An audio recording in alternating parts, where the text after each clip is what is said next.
Le monde de Pandémonium.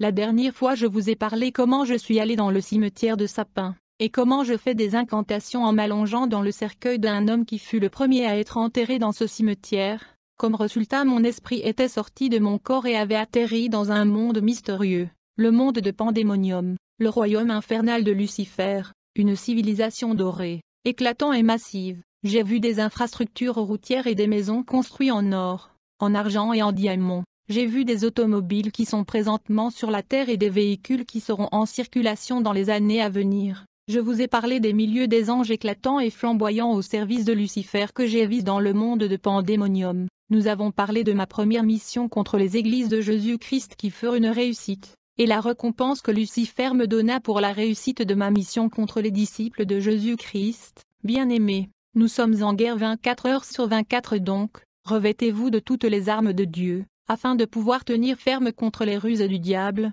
car nous n'avons pas à lutter contre la chair et le sang, mais contre les dominations, contre les autorités, contre les princes de ce monde de ténèbres, contre les esprits méchants dans les lieux célestes. C'est pourquoi, prenez toutes les armes de Dieu, afin de pouvoir résister dans le mauvais jour, et tenir ferme après avoir tout surmonté. Après la réussite de ma mission contre les chrétiens, le diable me dit, « Gustave, vous êtes mon héros. Nous sommes en train de gagner beaucoup des âmes dans le monde, seulement une minorité de l'humanité qui échappe à notre contrôle. Nous devons donc mettre la pression sur ces chrétiens minorités et les écraser, pour que leur maître vienne le prendre, afin que cette planète reste entre nos mains, car lorsque leur maître viendra les enlever, cette planète deviendra la nôtre, car après l'enlèvement, je vais exercer un contrôle absolu sur le monde. Alors nous allons rassembler et réunir les pierres précieuses du monde sous-marin et du monde souterrain, nous allons rassembler l'or, l'argent et le diamant et nous allons bâtir une nouvelle civilisation, un nouveau royaume à la surface de la terre.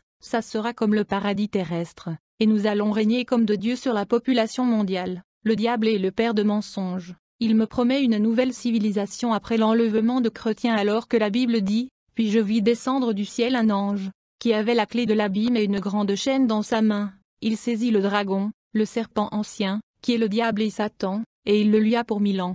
Il le jeta dans l'abîme, ferma et scella l'entrée au-dessus de lui, afin qu'il ne séduisît plus les nations, jusqu'à ce que les 1000 ans fussent accomplis. Après cela, il faut qu'il soit délié pour un peu de temps. Bien-aimé, la promesse de Satan de bâtir une nouvelle civilisation à la surface de la terre est bien sûr son aspiration, mais le diable et ses démons n'échapperont pas au jugement de Dieu révélé dans la parole de Dieu. Après avoir réussi dans ma première mission contre ces chrétiens, Lucifer me dit, « Je vous ai promis que j'ai des cadeaux à vous donner. » Puis il a appelé un ange déchu appelé Bélial, il lui ordonna de me présenter mes cadeaux. Cet ange me prit et nous sommes allés voir ce que m'avait offert Lucifer.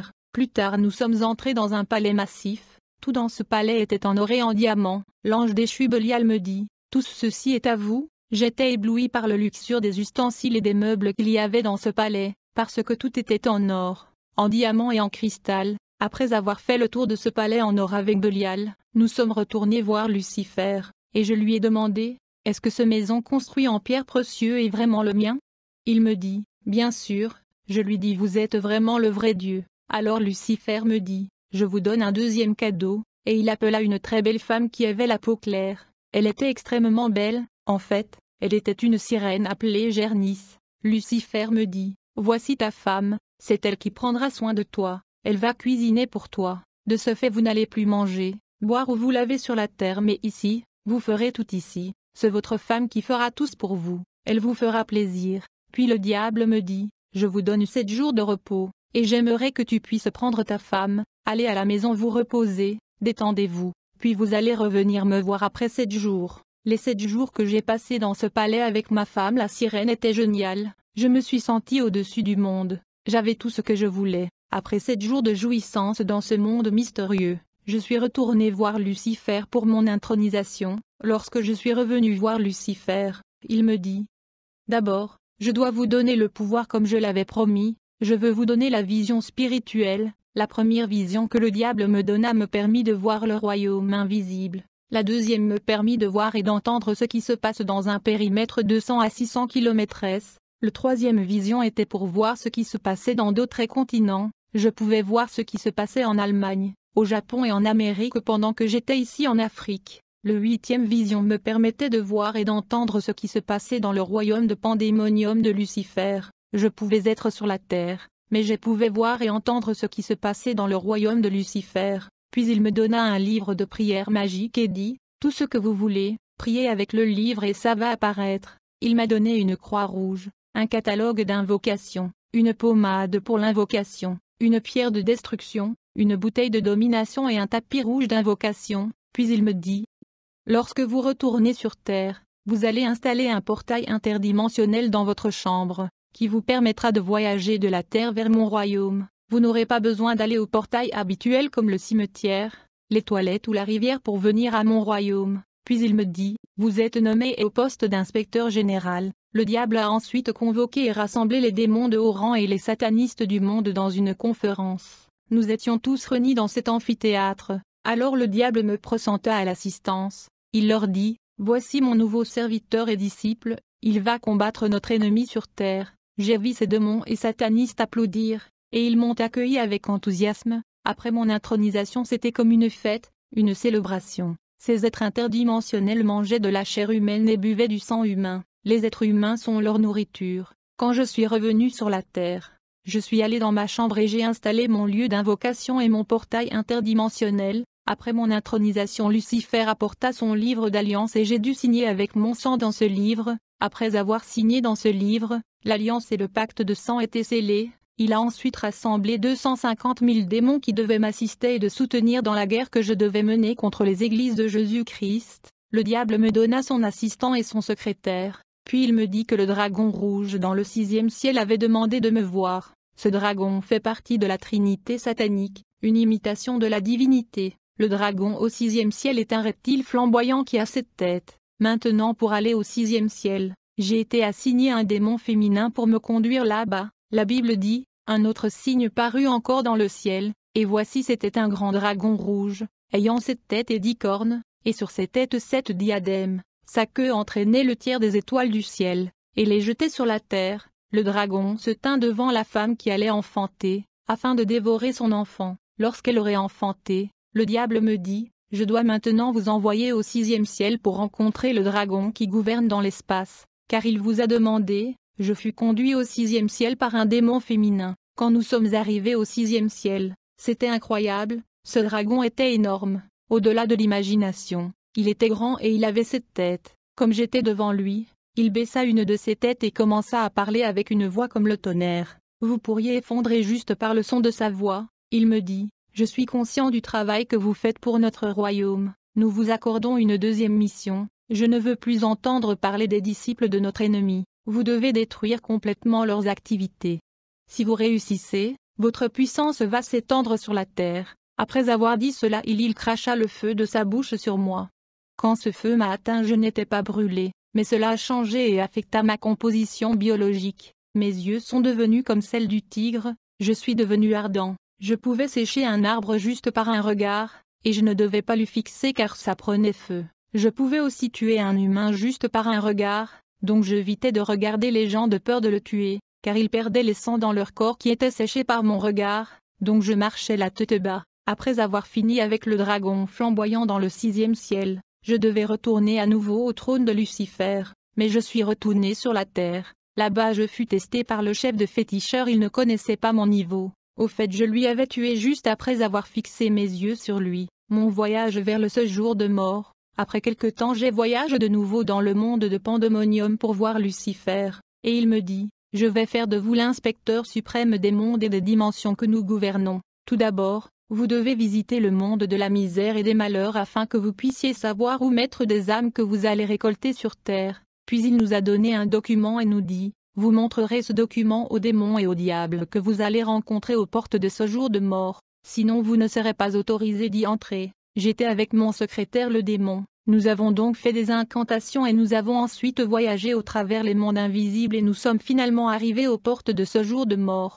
Nous avons atteint le monde de la misère et des malheurs. J'ai vu une porte massive. Il était écrit, « Bienvenue au lieu des pleurs et des misères. » Mon secrétaire le démon me dit, « Nous allons explorer 10 zones de l'enfer. Mais toutes les personnes que vous verrez ici sont bloquées pour toujours. Elles ne seront jamais libres. Elles reçoivent leur châtiment selon leur vie sur terre. les gens que vous verrez ici sont déjà morts. Même ceux qui sont morts au commencement de la terre, nous détenons leur âme ici, ils ne sortiront jamais de ce lieu. Le démon me dit, si vous connaissez quelqu'un ou des personnes mortes, vous n'avez qu'à me demander, je veux vous le montrer. Après cela nous nous sommes approchés de la porte du séjour de mort et nous avons donné la lettre que Lucifer nous avait donnée à ces démons qui gardaient la porte. Après avoir lu la lettre de Lucifer, ils nous ont demandé de faire un peu de la prière d'incantation. Ensuite ils ont ouvert la porte, et nous sommes entrés. J'ai regardé vers la gauche et j'ai vu 5 portes et à droite il y avait aussi 5 portes, mais en face de nous il y avait une porte sur laquelle était écrite « La vallée de la mort ».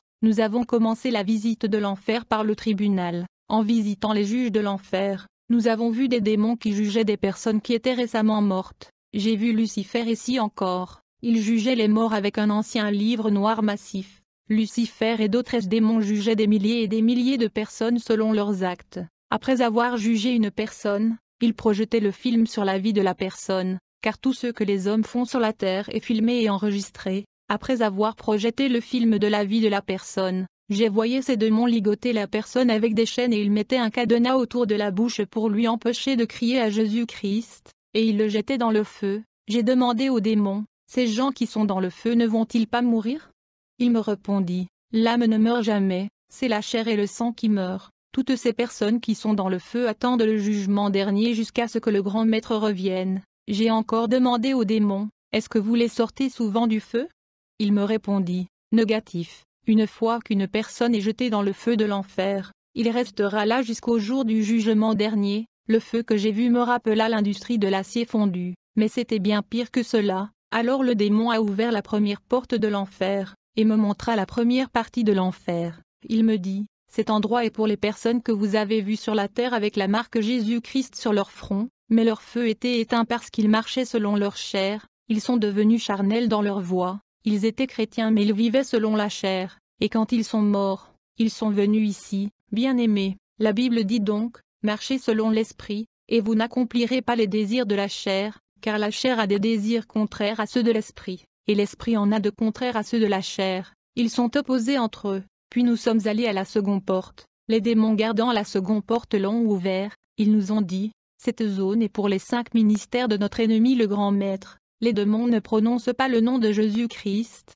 ils dirent, ces 5 ministères de notre ennemi. Parfois nous travaillons pour les attirer et le séduire afin qu'il utilise notre pouvoir et attire la foule, mais quand ils meurent, ils viennent ici. Mon secrétaire le démon me rappela un incident survenu dans ma ville natale. Un ministre faisait une service de délivrance sur une sœur, mais le démon qui a quitté la sœur est entré dans ce ministre. Plus tard, il est mort et il est venu ici, et le démon me dit qu'il était ici. Bien-âme, j'aimerais attirer l'attention des pasteurs. Lorsque vous faites la délivrance, vous devez prendre des mesures parce que les démons sont dangereux et pleins de colère. Ils reviendront pour attaquer vos enfants ou les membres de votre famille, surtout ceux qui ne sont pas convertis. Quand les démons ont ouvert la deuxième porte de l'enfer, j'ai regardé et j'ai vu un océan de feu.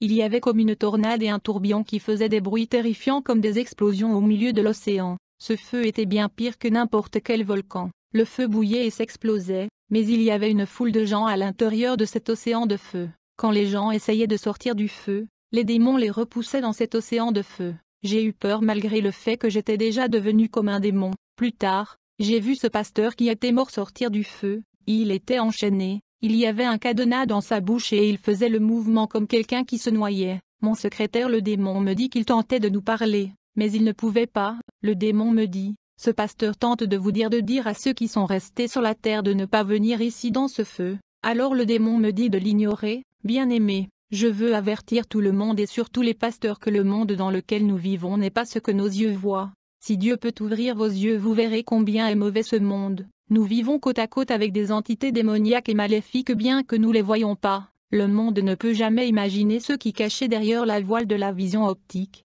Les pasteurs doivent savoir qu'ils sont recherchés par Lucifer. Il essaie de 1001 façons de les avoir ou les attirer vers lui. Soyez vigilants et évitez le péché, évitez la paresse et la négligence dans la prière et la méditation de la parole. Lucifer a une catégorie de démons appelés démons sacrés qui travaillent à l'intérieur des églises. Ils amènent les gens à guérir et à faire des miracles. Ils donnent aux gens des capacités. Si vous êtes un ministre, vous ne craignez pas Dieu. Lucifer enverra un démon sacré en vous.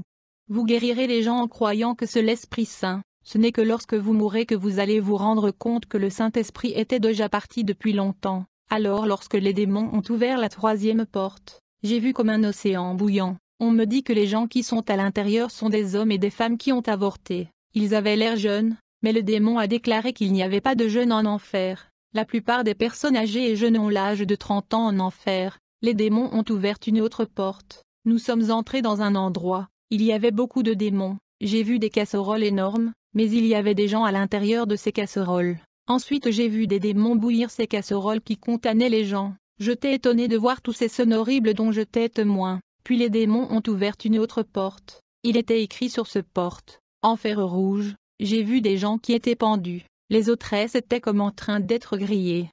Comme on le fait avec les barbecues, comme on grillerait du poisson ou de la viande. Un démon me dit, « Ces personnes seront toujours ici, même si vous revenez après 5 ans. Vous les trouverez ici, leur destin est de pleurer et de grincer les dents. C'est le verdict de leur jugement. » Puis une autre porte fut ouverte par les démons. Là j'ai vu des démons qui étaient longs d'à peu près 25 mètres, ils fouettaient les gens, et les corps de ces gens étaient pleins de blessures mais ils ne pouvaient pas mourir, puisqu'ils étaient déjà morts. Tu ne peux pas te défendre face à ces démons gens. Tu vas continuer à subir ces tortures jusqu'au jour du jugement du trône blanc. Il faut donc éviter le péché car les conséquences sont incalculables. Si ta main ou ton pied est pour toi une occasion de chute, coupe et jette-les loin de toi. Mieux vaut pour toi entrer dans la vie boiteux ou manchot, que d'avoir 2 pieds ou 2 mains et d'être jeté dans le feu éternel. Puis une autre porte fut ouverte par les démons. Il était écrit, « La vallée de la mort ». Le démon me dit, « Cet endroit est pour les démons, les satanistes et les serviteurs de Lucifer qui échouent dans leur mission. Chaque fois qu'un démon ou un sataniste a échoué dans sa mission, il est jeté ici. » Les démons me disent que les anges qui ont quitté le ciel, et sont descendus à voir des femmes, et ont produit des néphilim et des gens sont liés et enchaînés ici dans ce vallée. Puis le démon me dit, après que les anges aient été chassés du ciel, Lucifer n'a choisi que ceux qu'il a trouvés utiles, mais d'autres sont restés ici. Avant de quitter les séjours de mort, les démons m'ont montré les industries et usines de production alimentaire, car certains produits alimentaires que nous consommons sur la terre sont fabriqués par les démons. J'ai vu les industries de textiles fabriquant les habits destinés à la surface de la terre. Après la visite au séjour de mort, je suis retourné voir Lucifer comme il m'avait instruit. Lorsque je lui ai rencontré, il a précisé que je devais accomplir une mission qu'il avait pour moi dans la capitale. C'était en 1998 au mois de mars. Je ne suis jamais allé là-bas physiquement, mais j'allais là-bas souvent par le voyage astral. En fait, quand je commençais à travailler pour Lucifer, je devais couvrir 3 villes. Je devais être actif dans la capitale de l'Angola, la capitale de la République du Congo-Brazza et la capitale de mon pays, le Congo démocratique. Pour cela, le diable avait délégué 600 000 démons à ma disposition. Ces derniers devaient m'assister dans mon affectation qui est la guerre invisible contre les églises de Jésus-Christ. Pour l'Angola et le Congo-Brazza, je travaillais aussi avec 5 démons puissants, qui sont le démon Dionyso de l'ivrognerie et de l'alcoolisme, et aussi le démon de l'assassinat. Je travaillais avec le démon tabac du cigarette. Je travaillais avec le démon Abdallah du maraboutisme, et aussi le démon de la fornication et de l'immoralité sexuelle. Parlons un peu de la femme et du mari de nuit. Bien-aimés, si vous rêvez souvent que vous avez de rapports sexuels, j'aimerais vous avertir de faire très attention. Vous avez affaire à un démon dangereux. Je travaillais avec ce démon, il est moche. Quand vous le regardez, il a l'air d'être en train de pourrir. Il est un monstre. Mais quand il vient molester les gens, il peut même prendre la ressemblance de votre fiancé. Si vous pensez constamment à une femme ou un homme, ce démon peut venir vous molester sous la ressemblance de cette femme ou homme dont vous pensez. Ce démon est responsable des fausses couches et avortements, et il détruit les finances dans le foyer. Si vous êtes contrôlé par cet esprit, même si vous êtes marié, ce démon va travailler pour détruire ce mariage car il est jaloux. Il y a un démon dans le monde de Satan qui est appelé le démon errant. Il circule sur la terre juste pour capter ou capturer les paroles négatives qui sortent de la bouche des humains. Il capture de malédictions, des paroles irréfléchies que les hommes profèrent, et il fait en sorte que ces paroles s'accomplissent dans la vie de ceux qui l'ont proférée. Bien-aimé, la Bible dit dans le livre de Proverbes, c'est du fruit de sa bouche que l'homme rassasie son corps, c'est du produit de ses lèvres qu'il se rassasie. La mort et la vie sont au pouvoir de la langue. Quiconque l'aime en mangera les fruits. J'ai travaillé avec le démon de la nécromancie qui entre dans la vie qui se aime s'adresser aux morts. J'ai travaillé avec le démon Mémon de l'amour, de l'argent et de l'avidité. J'ai travaillé avec le démon du suicide, le démon de la gloutonnerie et du luxure. J'ai travaillé aussi avec les démons de la maladie qui causent des infirmités dans le corps humain. Plusieurs maladies sont des démons. J'ai travaillé avec le démon de l'aveuglement, de la sourdité, de la paralysie, de la tension. Pour guérir beaucoup de malades, Jésus devait chasser les démons qui causaient ces maladies. La Bible dit qu'il guérit beaucoup de gens qui avaient diverses maladies. Il chassa aussi beaucoup de démons, et quand le démon ayant été chassé, le muet parla, et la foule étonnée disait, « Jamais pareille chose ne s'est vue en Israël ». J'ai travaillé également avec un sirène qui contrôle la jeunesse appelée Tsébé. Elle est responsable de l'immoralité sexuelle et la masturbation parmi les jeunes. Elle travaille avec la sirène Jacqueline et la sirène Marie Marguela, qui est la sirène de l'espace adorée dans l'Église catholique comme la mère de Jésus. Ces sirènes sont des anges déchus très puissants qui m'assistaient dans mes affectations. La sirène Hébé est souvent attirée par la manque d'hygiène. Il faut donc être propre car la manque d'hygiène est une porte d'entrée pour ce démon. Si tu as l'habitude de te masturber, sache que tes spermes sont collectés dans le monde invisible. Dans la Grèce antique, la sirène Hébé était adorée comme la fille de Zeus et Ra.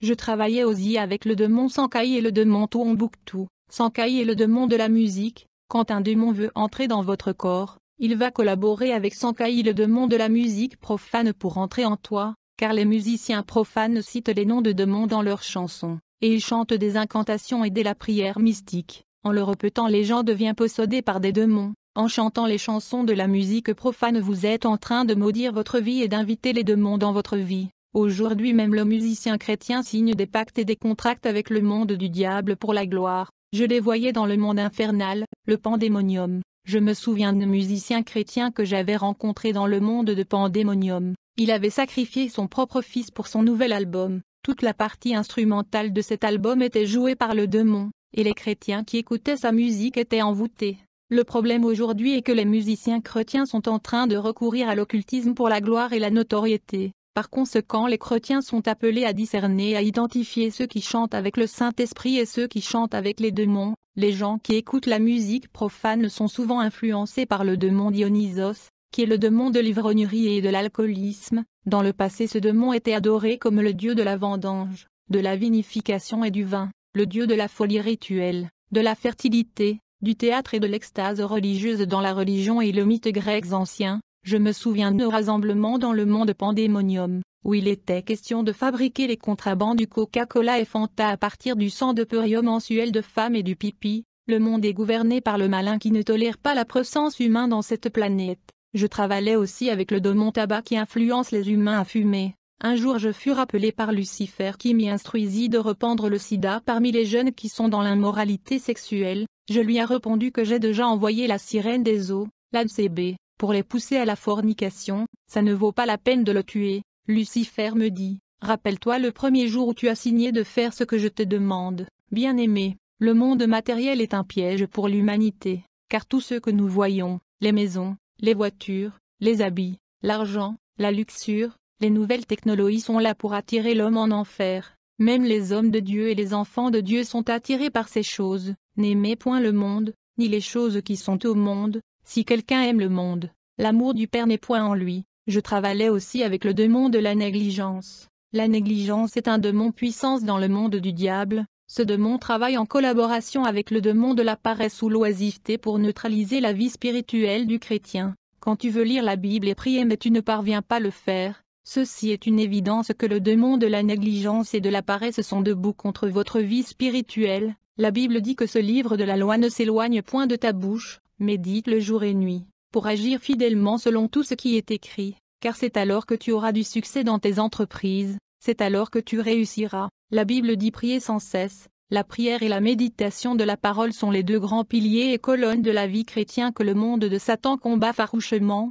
et ceux deux démons de la paresse et négligence entrent dans la vie des enfants de Dieu par la moyen de la télévision. Bien sûr que nous pouvons regarder les informations et beaucoup d'autres programmes à la télévision, mais elle est aussi une porte d'entrée de démons dans la vie de chrétiens. Le diable est au contrôle des images de la télévision. Alors en ce qui concerne mon affectation dans la capitale, Lucifer a déclaré qu'il y avait 45 000 démons puissants à ma disposition qui m'attendaient sur terrain. Je devais donc me rendre dans la capitale avec 250 000 démons qui devaient s'unir à 45 000 qui m'attendaient. Ils devaient s'unir et travailler avec moi pour cette affectation. Quand j'ai atterri dans la capitale, j'ai décidé de prendre contact avec des sorcières de la capitale et des pasteurs sataniques. J'ai rencontré des émissaires et représentants de Lucifer dans la capitale, et je leur ai fait savoir ma mission. J'avais reçu des démons sacrés pour la guérison et la bénédiction. J'ai également pris contact avec différents démons stationnés à Kinshasa comme le démon Zénon, le démon Ngobila du fleuve Congo et le démon Njirima, et aussi le démon religieux Bombard de Bombard qui gère les 5 ministères de Satan. Le diable a 5 ministères qui sont le prêtre, l'abbé, le monseigneur, le cardinal et la papauté. La plupart des pasteurs au début ont de bonnes intentions, ils veulent servir Dieu et gagner des âmes afin que leur ministère se développe. Mais le problème commence quand Dieu les bénit, ils deviennent matérialistes. Ils sont tentés par l'orgueil et la fornication. Beaucoup de pasteurs aujourd'hui sont dans l'occultisme, et ils utilisent la magie indienne. Ils utilisent de l'huile de la mort pour oindre les gens, ils utilisent l'eau du cimetière, ils utilisent de mouchoirs blancs, rouges et noirs pour faire tomber les gens. Parfois ils vous diront qu'ils sont en retraite et jeûnent de 20 jours, mais en réalité ils ont voyagé en Inde dans le royaume de Satan, pour rendre compte aux démons concernant les nombres des âmes gagnées pour Satan. Plus ils gagnent et sacrifient les âmes au diable, plus de puissance et pouvoir satanique ils reçoivent. Ces pasteurs traînent de grandes foules avec eux, ils reçoivent de l'argent maudit pour construire et bâtir de temples. Le diable leur donne souvent des serpents qui vomissent de l'argent en échange des âmes qui viennent dans leur église. À chaque fois que les fidèles mettent de l'offrande, cet argent est transféré dans le monde satanique de Pandémonium. Comme résultat, les étoiles et les richesses de ces fidèles sont volées. Une grande partie des monnaies qui circulent dans le monde sont vomies par les serpents du monde satanique. Même dans les grandes banques du monde il y a des serpents qui vomissent à l'argent. Bien-aimés, en ce temps de la fin, il faut avoir le discernement et il faut apprendre à écouter la voix du Saint-Esprit pour ne pas tomber victime. J'ai donc travaillé avec ces démons dans ma seconde mission, et aussi en collaboration avec le pasteur sataniste. Mais pendant la 3e mission nous étions confrontés à une église. À chaque fois que j'envoyais des démons contre cette église, ils étaient bombardés par le feu dévorant qui était dégagé par cette église. Alors je me suis décidé d'aller voir personnellement ce qui se passait. Cette église causait des dégâts et des destructions contre mes démons. Ils ne pouvaient rien faire contre cette église. Les démons ont essayé de nombreuses façons pour attaquer cette église, mais ils ne pouvaient même pas se rapprocher de cette église à cause des flammes de feu. Quand Lucifer a appris sur notre incapacité à vaincre cette église, il s'était énervé et a commencé à me menacer. Il m'a donné un avertissement et un ultimatum. Il m'ordonna d'attaquer cette église ou subir des conséquences. J'ai donc décidé de visiter l'église en question et d'évaluer leur puissance. J'étais en route vers cette église avec 2 démons forts. Nous nous dirigeons vers cette église, et nous étions sur le point de traverser le carrefour qui conduit à l'église quand soudainement nous avons vu un homme de lumière. Il était ardent et il rayonnait de lumière et des flammes de feu l'entouraient. Il avait une épée dans sa main. Cet être de lumière se tenait au milieu de la route. Il bloquait la voie et on ne pouvait pas passer. Il nous barrait la route. J'ai demandé à mon secrétaire le démon qui était cet homme de lumière qui était sur notre chemin et nous bloquait la route. Le démon s'exclama et me dit, « Celui notre arch-ennemi, l'homme que nous combattons, il est leur grand maître, le chef des chrétiens. » Ce démon ne pouvait pas prononcer le nom de Jésus-Christ de Nazareth qui nous barrait la route. J'ai donc demandé à mon secrétaire démoniaque, « Cet homme qui est le leader de chrétiens est-il en train de nous défier ?» J'ai dit, « Eh bien nous verrons ce qui va se passer. » J'ai donc pris le livre des incantations et des invocations. Je me suis mis à faire des invocations, j'ai conjuré toutes sortes de démons puissants de l'enfer. Mais en vain, ils n'apparaissaient pas. Aucun démon de l'enfer ne répondait à mes invocations. Alors nous avons décidé de changer la direction. Nous avons pris une autre route pour éviter cet homme de lumière. Mais une fois arrivés près de l'église en question, nous avons constaté que cette église était entourée d'un grand nombre des anges éclatants de lumière. Ensuite, nous avons changé la direction pour la 3e, mais cette église était encerclée par les anges.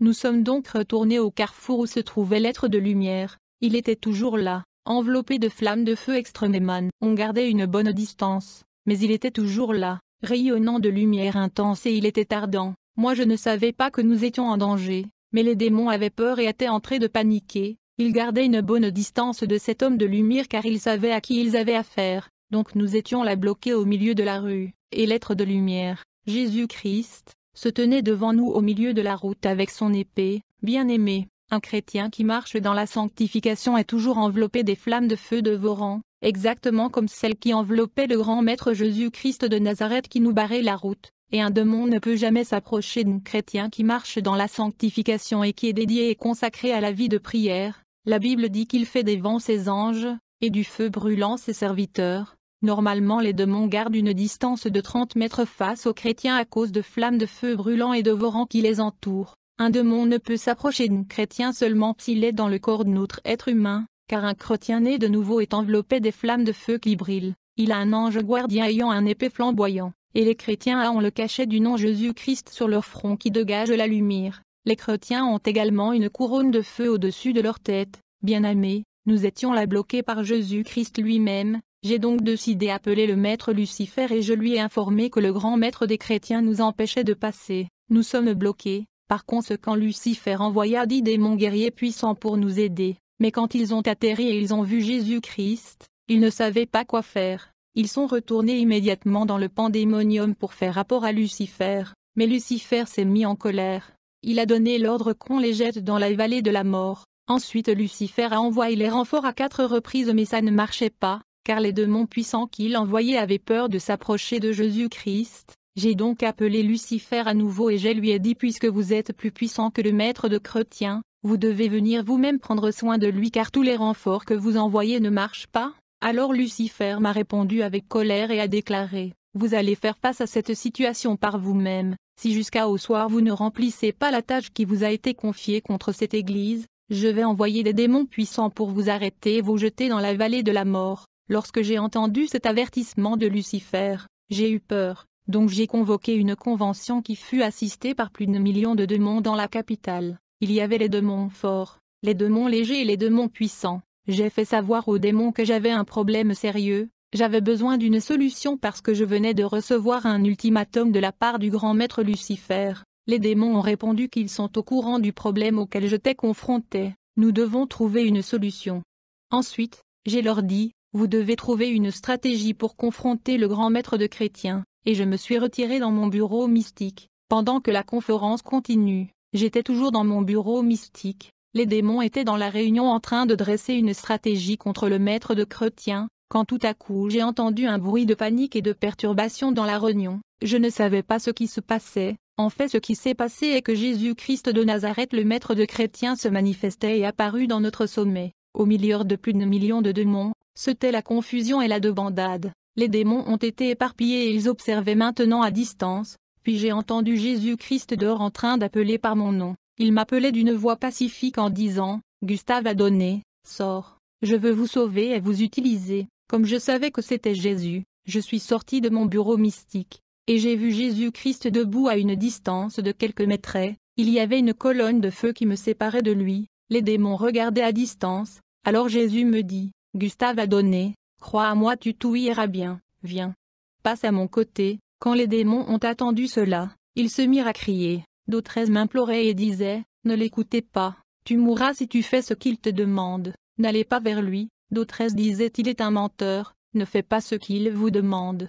Restez avec nous. » Après un certain temps, Jésus m'appela encore, mais j'ai résisté. Maintenant j'avais le choix de rester avec Lucifer, mais il y avait un ultimatum contre moi de la part de Lucifer.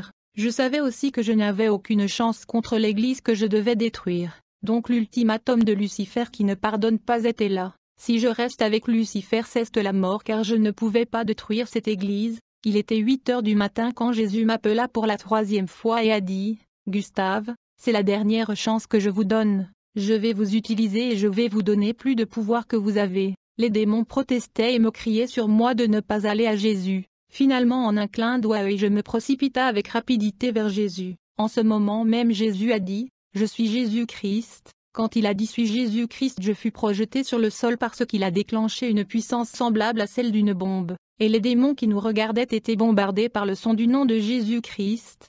Quand je me suis réveillé, j'ai remarqué que mes 8 visions et la capacité de voir le domaine invisible étaient partis. Mes yeux ardents étaient partis parce que je pouvais tuer un humain ou un arbre juste par mon regard. J'ai senti l'air que je ne pouvais pas ressentir.